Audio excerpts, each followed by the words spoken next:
Bienvenidos a este canal, donde exploramos las historias más oscuras, impactantes y ocultas del mundo. Aquí te cuento relatos personales de guerra, historias reales de antiguas civilizaciones, culturas, religiones y pueblos que marcaron la humanidad, pero desde una perspectiva única, como si lo vivieras en primera persona. Cada video es un viaje al pasado, lleno de emociones, miedo, dolor, supervivencia y enseñanzas que no encontrarás en los libros. Estamos en el camino para llegar a nuestra meta de 500 suscriptores. Tu apoyo es fundamental. Si te apasiona este tipo de contenido, suscríbete, activa la campanita y no olvides dejar tu comentario, que ayuda muchísimo para que este canal siga creciendo y pueda traerte más historias como estas. Prepárate para descubrir la cara más cruda de la historia, porque aquí las voces del pasado cobran vida. ¿Desde qué parte del mundo estás viendo este video? Escríbelo en los comentarios. ¿De qué país eres? ¿Desde qué ciudad? ¿Qué hora es ahí? ¿Ahora mismo? Me encanta saber hasta dónde están llegando estas historias, ver gente de diferentes rincones del mundo conectada por el mismo interés en la historia, las guerras, las religiones y los relatos humanos. Eso no tiene precio. Comenta tu país, tu ciudad y la hora que es ahora. Vamos a ver cuántos países se reúnen aquí en este canal oscuro que da voz a las historias más intensas de la humanidad. Te leo en los comentarios. Hola a todos. Soy nuevo por aquí, pero un viejo amigo me dijo que en este foro se contaban las historias de verdad, las que se te pegan a los huesos y no se van ni con la edad. He leído algunas de las suyas. Buenas historias. Historias de sangre y acero, de polvo y desiertos lejanos. Historias que huelen a verdad. Ahora, si me lo permiten y tienen la paciencia, les contaré la mía. No es corta, porque los recuerdos que más pesan nunca lo son. No esperen cantos de scalds ni poemas heroicos.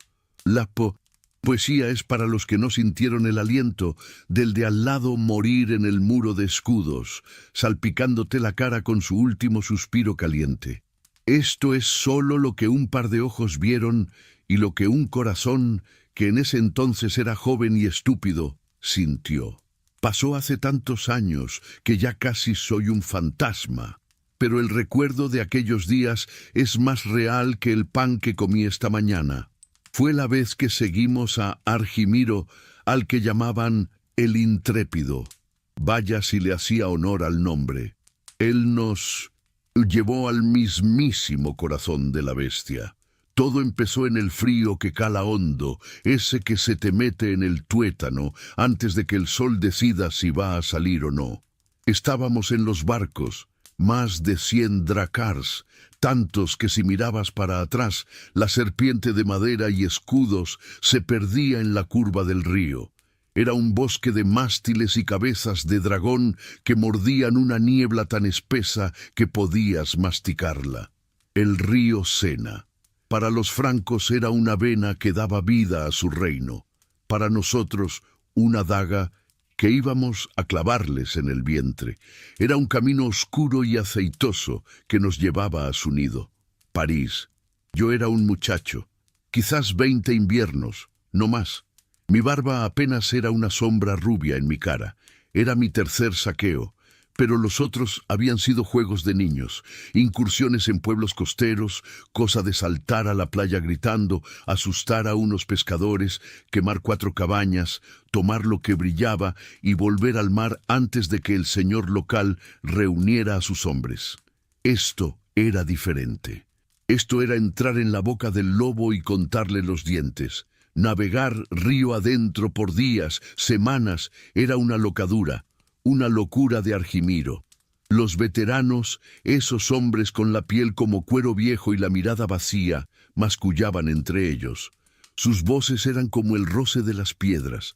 Algunos, los que adoraban a Argimiro como a un dios, decían que era una genialidad, un golpe que nadie esperaría. Otros, los más viejos, los que habían visto caer a demasiados reyes y héroes, movían la cabeza y Escupían al agua. Decían que la codicia de Argimiro nos iba a ahogar a todos en ese río fangoso. Yo, en mi banco de remo, no sabía qué pensar.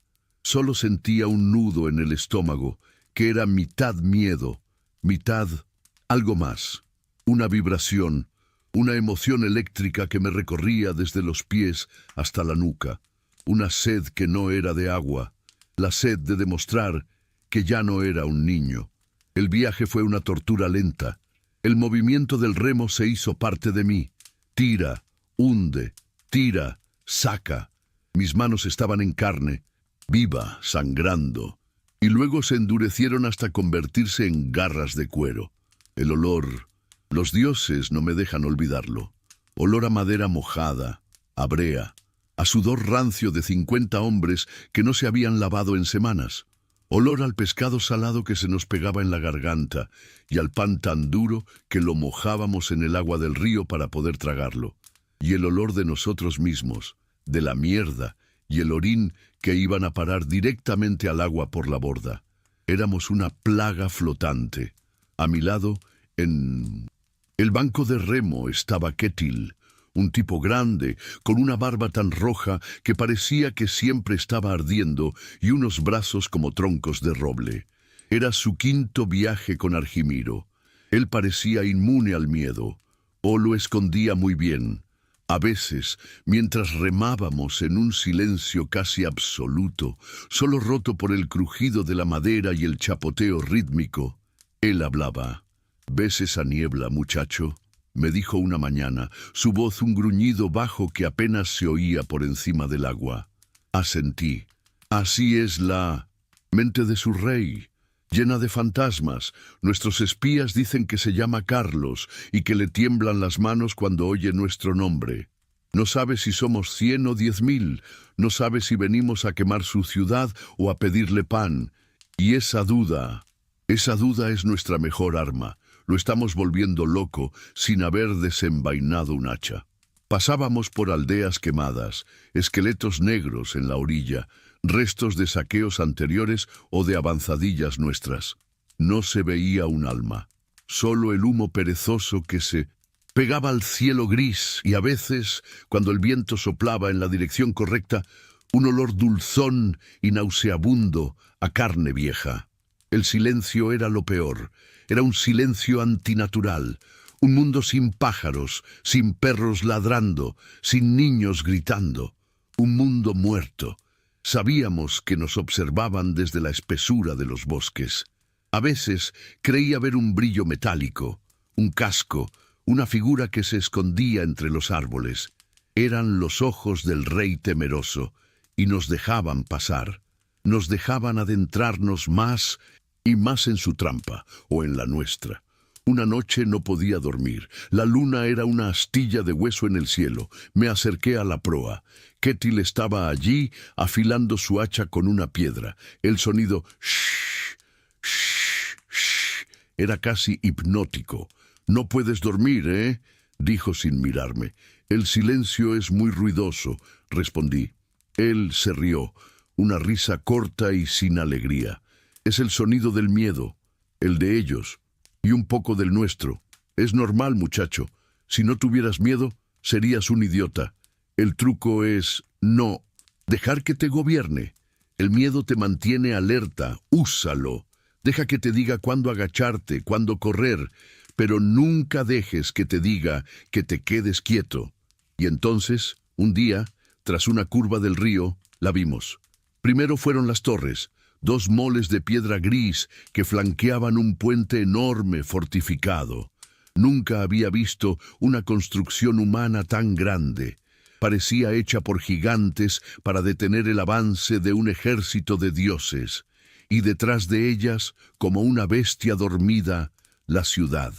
Un mar de techos de teja y pizarra, salpicado de agujas de iglesias que parecían dedos huesudos, arañando las nubes. Era inmensa, monstruosa, aterradora. Un silencio total cayó sobre la flota. El sonido de 1000 remos se detuvo a la vez. Hasta los cuervos que nos seguían parecieron callarse. Por un momento creo que todos, desde el más joven hasta el más viejo, sentimos lo mismo. Somos muy pequeños. Éramos una plaga de langostas, sí, pero esa era una montaña de piedra.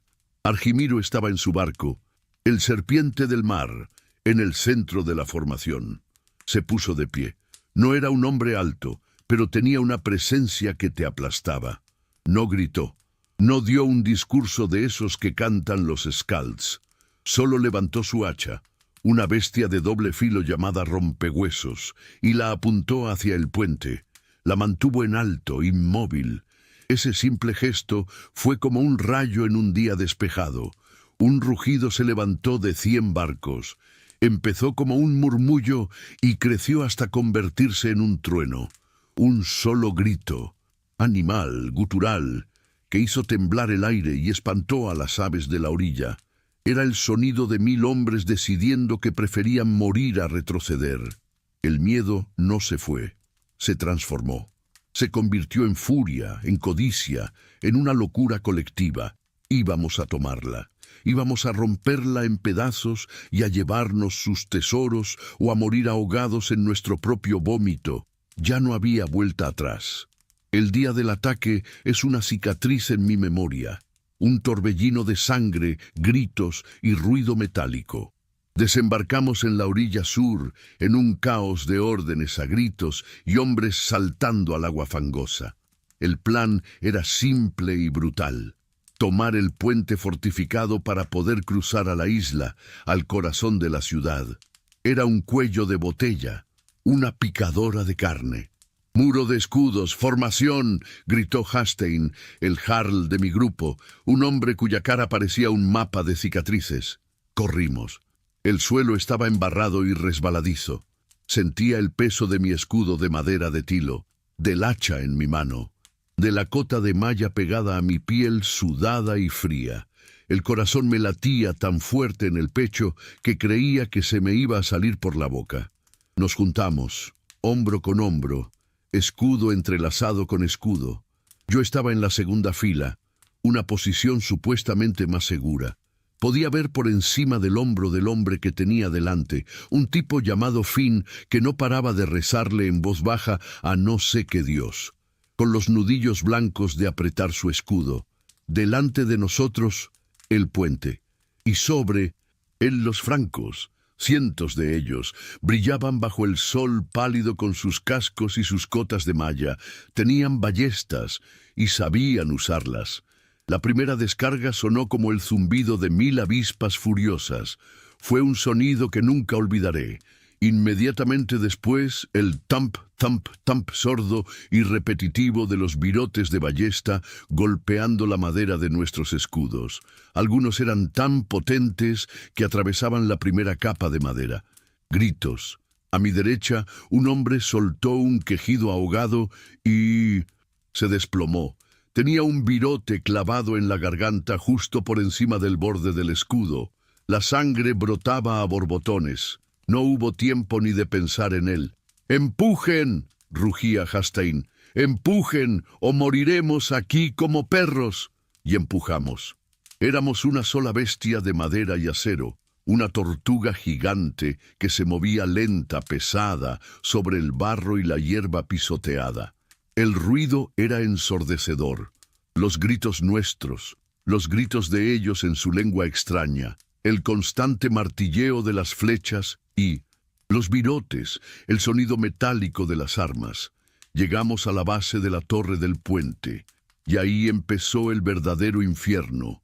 Nos tiraban de todo, piedras grandes como cabezas que nos rompían los escudos y los huesos que había debajo. Oí el crujido de un brazo rompiéndose cerca de mí, seguido de un alarido de dolor. Y luego, el aceite. Aceite hirviendo que caía en chorros negros y espesos. Buscaba cualquier rendija en el muro de escudos. Sentí una gota en mi antebrazo. Grité.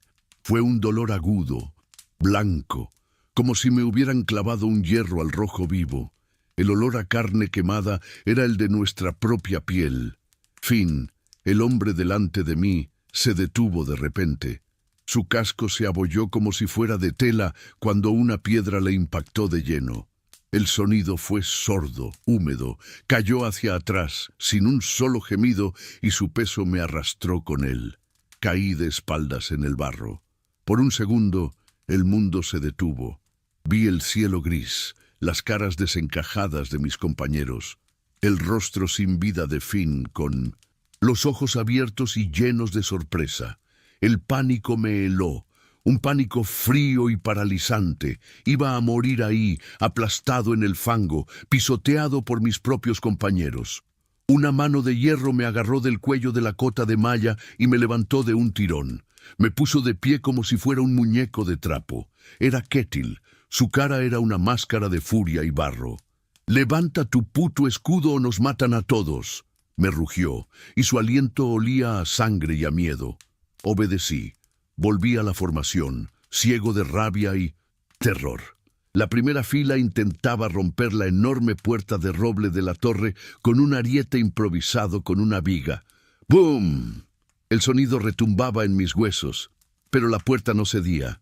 Cada golpe era respondido con una lluvia de muerte desde arriba. Veía hombres caer por todas partes, no como en las canciones, no con gloria. Caían ahogados en su propia sangre, con los ojos llenos de sorpresa, retorciéndose en el barro. Luchamos por horas, o quizás fueron minutos. El tiempo se había roto. El sol se movió en el cielo. Teníamos una sed atroz. Estábamos agotados.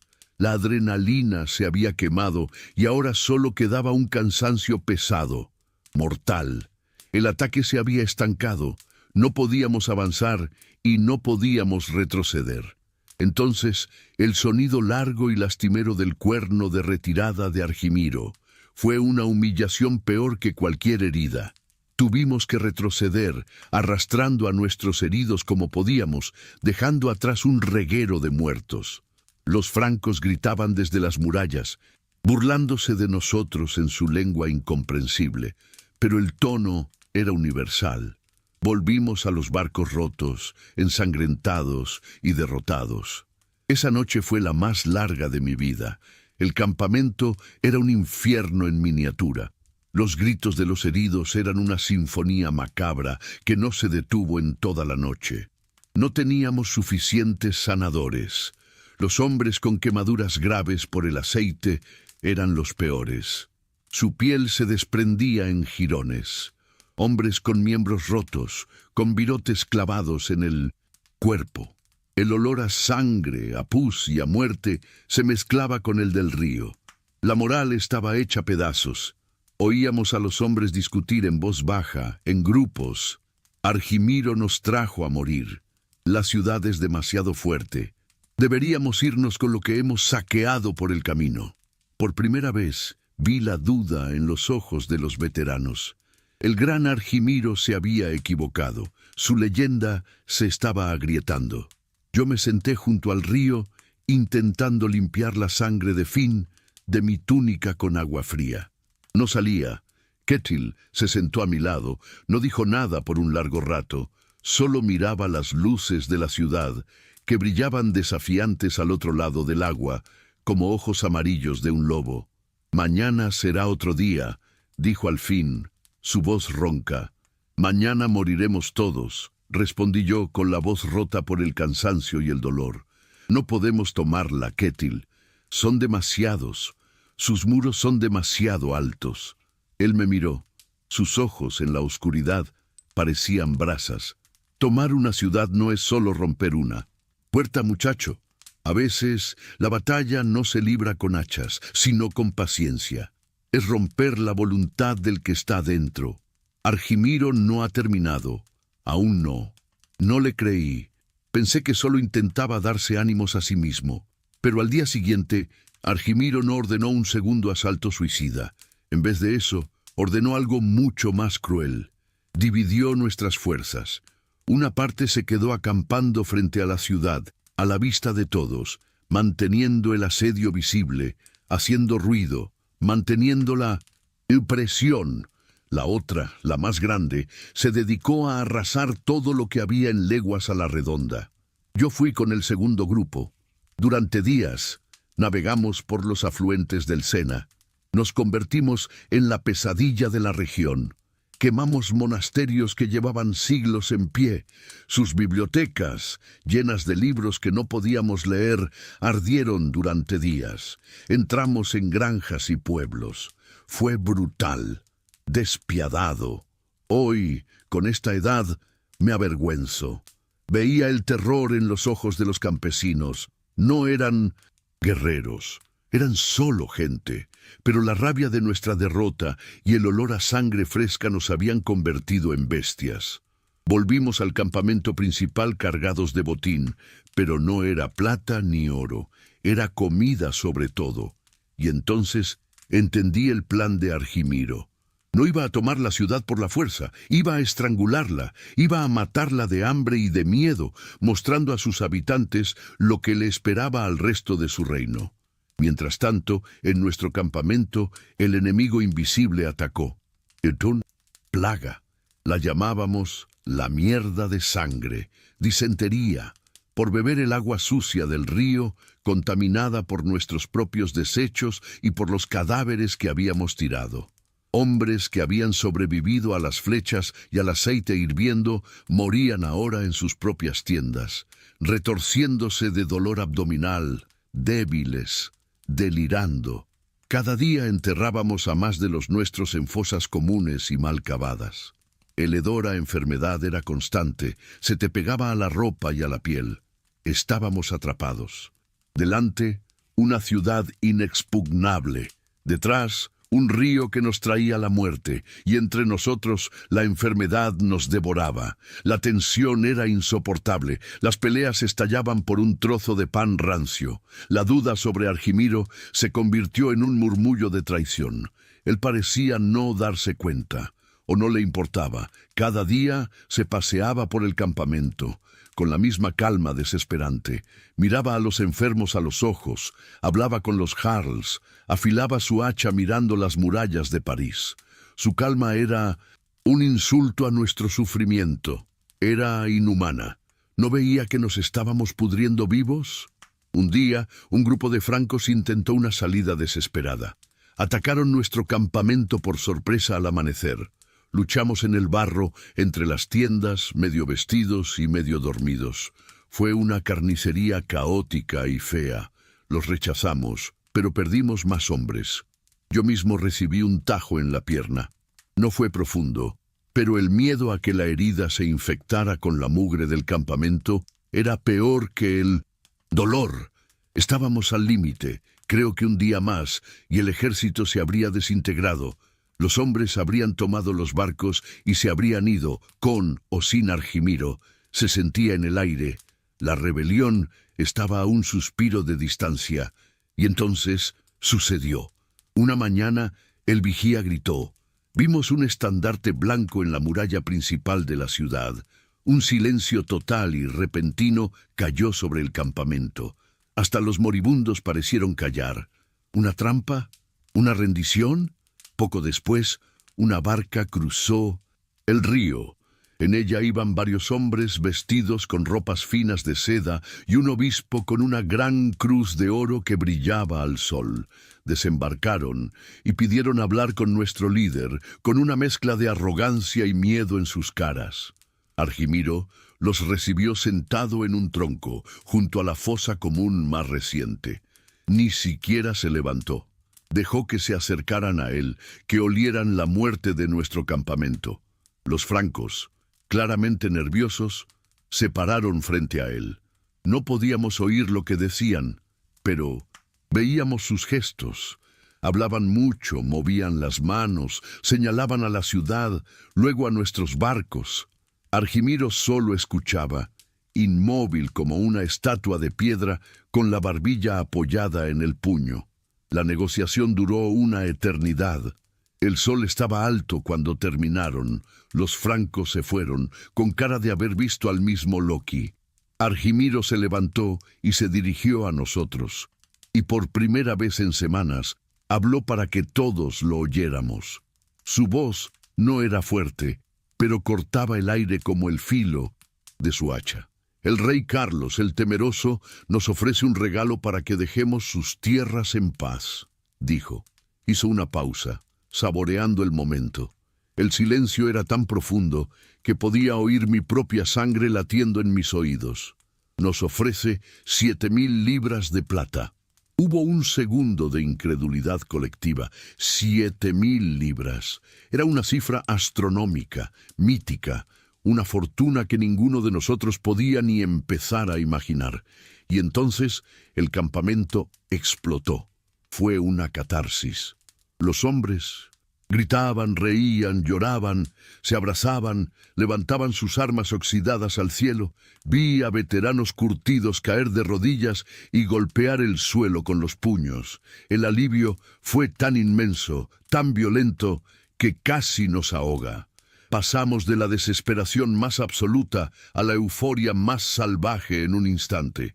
Habíamos ganado, no con la fuerza bruta, sino con la paciencia, la crueldad y la voluntad de hierro de nuestro líder. Ketil tenía razón. Argimiro no quería romper sus puertas, quería romper su espíritu, y lo había conseguido.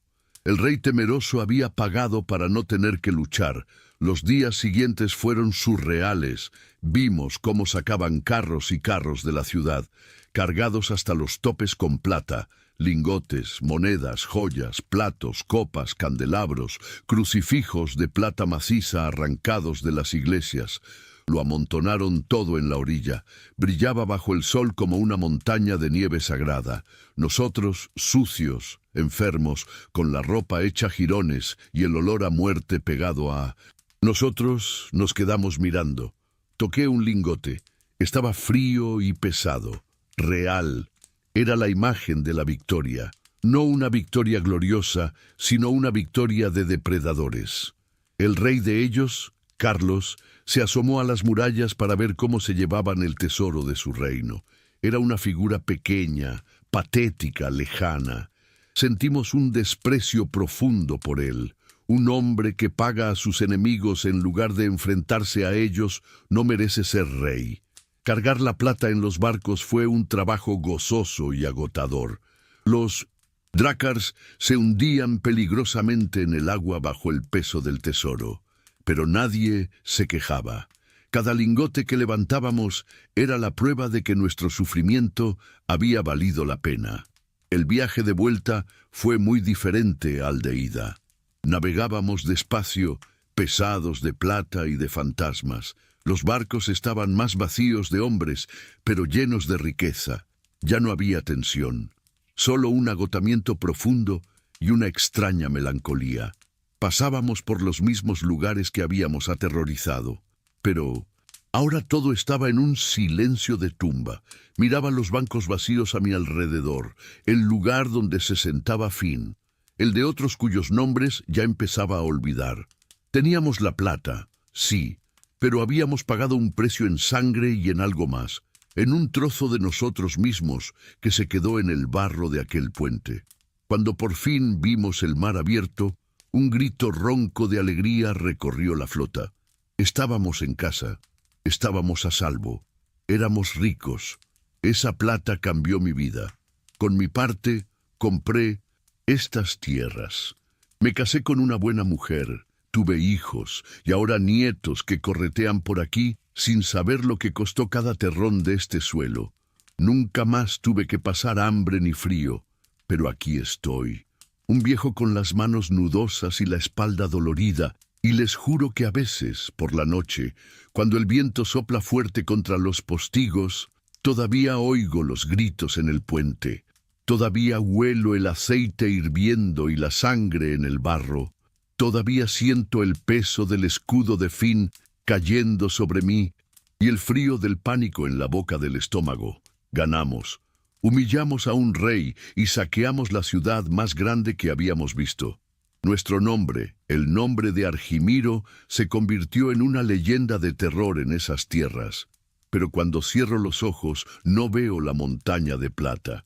Veo las caras de los hombres que no volvieron, y me pregunto, en las horas más oscuras, si el precio fue justo.